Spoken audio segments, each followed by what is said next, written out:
Now in today's class, what we have discussed, just listen. आज के class में हमने स्टार्ट करके कंप्लीट ही कर दिया रोड मैप टू इंडिया, जिसमें मैंने बोला application of accounting standards in India. दो अकाउंटिंग स्टैंडर्ड के सेट है, रूल्स 2006 जो सी एंटर में सीखा था, और वो कॉर्पोरेट्स और नॉन कॉर्पोरेट्स दोनों पे एप्लीकेबल है। कॉर्पोरेट्स के लिए रूल्स बनाता है मिनिस्ट्री ऑफ कॉर्पोरेट अफेयर्स और नॉन कॉर्पोरेट्स के लिए ICAI। दूसरा जो सेट है अकाउंटिंग स्टैंडर्ड्स का वो है इंडियाज रूल्स 2015। ये converged IFRS, I can call them European standards, और ये थोड़ा अकाउंटिंग स्टैंडर्ड का कॉम्प्लेक्स वर्जन है। These are applicable on corporates. Yes, these are applicable only on corporates, और कॉर्पोरेट्स में भी companies, NBFCs, banks and insurance companies. In short सीधा non corporate entities पे, जैसे इंडिविजुअल्स है, पार्टनरशिप है, कोऑपरेटिव सोसाइटी है, ट्रस्ट है, इन पे इंडियाज एप्लीकेबल नहीं रहेगा, इन पे इंडियाज एप्लीकेबल नहीं है। बात करेंगे कंपनीज की, तो कंपनीज पे फेज 1 आया था 2015 में, जो कि वॉलेंट्री था, किसी ने अडॉप्ट ही नहीं किया। तो फिर फेज 2 आ गया 2016 में, जो कि मैंडेटरी था, लेकिन किसके लिए?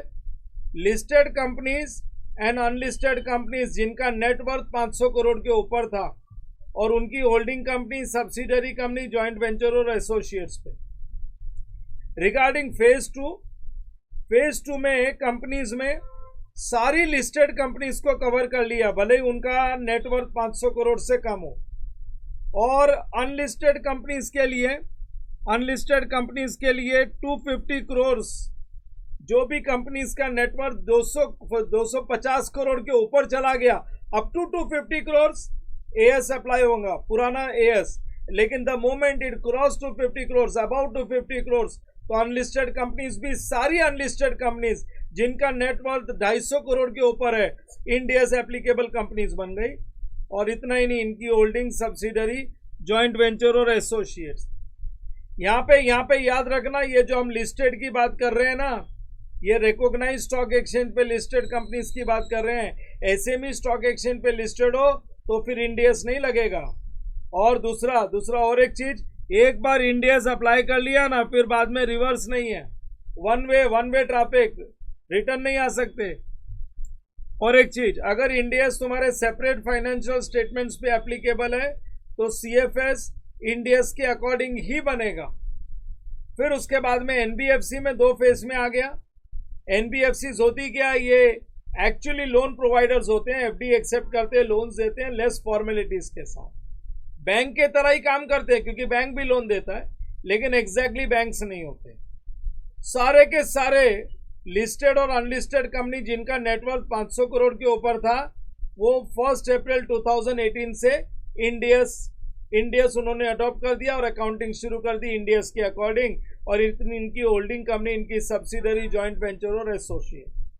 और जितने भी NBFCs बच गए का मतलब है सारे के सारे लिस्टेड 500 करोड़ के ऊपर वालों को तो 1 अप्रैल 18 को कवर कर लिया था, और रिमेनिंग लिस्टेड कंपनीज 1 अप्रैल 2019 से इंडियस के बाउंड्री में आ गए। और जो अनलिस्टेड कंपनीज जिनका नेटवर्थ 250 करोड़ के ऊपर है, अब वो सारे के सारे अनलिस्टेड NBFCs भी इंडियस फॉलो करते हैं, और इनके holding, subsidiary, joint venture and associates. लेकिन बात करेंगे बैंकिंग कंपनीज की, तो बच्चों अभी तक बैंकिंग कंपनीज पे इंडियस एप्लीकेबल हुआ नहीं है। होना चाहिए था 1 अप्रैल 18 से, फिर पोस्टपोन करके 19 की बात हुई थी, लेकिन अभी भी आज भी पोजीशन ये है, they are not following Ind AS. Same way for insurance company, हो जाना चाहिए था 1 अप्रैल 20 को, लेकिन आज तक इंडियस एप्लीकेबल हुआ नहीं है।